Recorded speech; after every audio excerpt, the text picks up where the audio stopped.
Item ಯಾವುದೇ ಇರಲಿ try ಮಾಡಿ ಆಚಿ ಚಿಕನ್ ಮಸಾಲಾ. ಪಶ್ಚಿಮ ಘಟ್ಟಗಳ ಪ್ರದೇಶದಲ್ಲಿ ಧಾರಾಕಾರವಾಗಿ ಮಳೆ ಆಗ್ತಾ ಇದೆ. ಬೆಳಗಾವಿ ಜಿಲ್ಲೆಯ ಜಲಪಾತಗಳಿಗೂ ಜೀವ ಕಳೆ ಬಂದಿದೆ. ಘಟಪ್ರಭಾ ಮಲಪ್ರಭಾ ನದಿಗೆ ಒಳಹರಿವು ಹೆಚ್ಚಳ ಆಗಿದೆ. ಮೈದುಂಬಿ ಹರಿತಿದೆ ಬೆಳಗಾವಿಯ ಗೋಕಾಕ್ ಫಾಲ್ಸ್.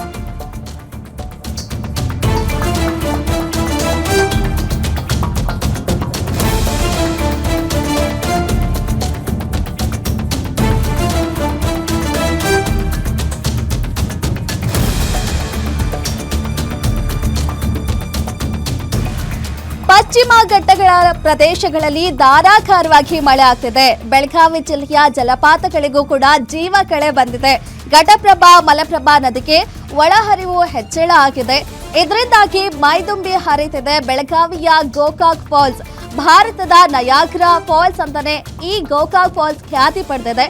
ಇನ್ನು ಫಾಲ್ಸ್ ನೋಡಲು ಸಾವಿರಾರು ಜನಸಾಗರ ಪ್ರವಾಸಿಗರು ಹರಿದು ಬರ್ತಿದ್ದಾರೆ. ಪಶ್ಚಿಮ ಘಟ್ಟಗಳಲ್ಲಿ ಧಾರಾಕಾರವಾಗಿ ಮಳೆ ಆಗ್ತಾ ಇದೆ. ಆ ಒಂದು ಕಾರಣದಲ್ಲಿ ನದಿಗಳಲ್ಲೂ ಕೂಡ ಒಳಹರಿವು ನೀರು ಹೆಚ್ಚಳ ಆಗಿದೆ. ಇನ್ನು ಈ ಒಂದು ಕಾರಣದಿಂದ ಗೋಕಾಕ್ ಫಾಲ್ಸ್, ಬೆಳಗಾವಿಯ ಗೋಕಾಕ್ ಫಾಲ್ಸ್ ಮೈದುಂಬಿ ಹರಿತಾ ಇದೆ. ಅದನ್ನ ನೋಡೋದಕ್ಕೆ ಸಾವಿರಾರು ಪ್ರವಾಸಿಗರು ಕೂಡ ಬರ್ತಾ ಇದ್ದಾರೆ ಜಲಪಾತದತ್ತ. ಸಾಮಾನ್ಯವಾಗಿ ಮಳೆಗಾಲದಲ್ಲಿ ಜಲಪಾತಗಳನ್ನ ನೋಡೋದಕ್ಕೆ ಖುಷಿ ಆಗ್ತದೆ. ಅಂಥದ್ರಲ್ಲಿ ಇದು ಸ್ವಲ್ಪ ತಡವಾಗಿದೆ. ಈಗಾಗಲೇ ಮುಂಗಾರು ಮಳೆ ಬಂದು ಜಲಪಾತಗಳೆಲ್ಲ ತುಂಬಿ ಹರಿಬೇಕಿತ್ತು, ಸ್ವಲ್ಪ ತಡವಾಗಿದೆ. ಆದರೂ ಕೂಡ ನೋಡ್ತಾ ಇದೀವಿ ದೃಶ್ಯದಲ್ಲಿ ಎಷ್ಟು ಮೈದುಂಬಿ ಹರಿತಾ ಇದೆ ಜಲಪಾತ. ಗೋಕಾಕ್ ಫಾಲ್ಸು ಭಾರತದ ನಯಾಗ್ರಾ ಫಾಲ್ಸ್ ಅಂತಾನೆ ಇದು ಖ್ಯಾತಿ ಪಡೆದಿದೆ. ಇನ್ನು ಫಾಲ್ಸ್ ಅನ್ನ ನೋಡೋದಕ್ಕೆ ಸಾವಿರಾರು ಪ್ರವಾಸಿಗರು ಕೂಡ ಬಂದಿದ್ದಾರೆ.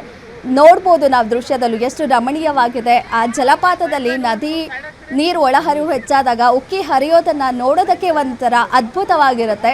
ಸೊ ಇದೀಗ ಗೋಕಾಕ್ ಫಾಲ್ಸ್ ಆ ರೀತಿ ಕಾಣಿಸ್ತಾ ಇದೆ.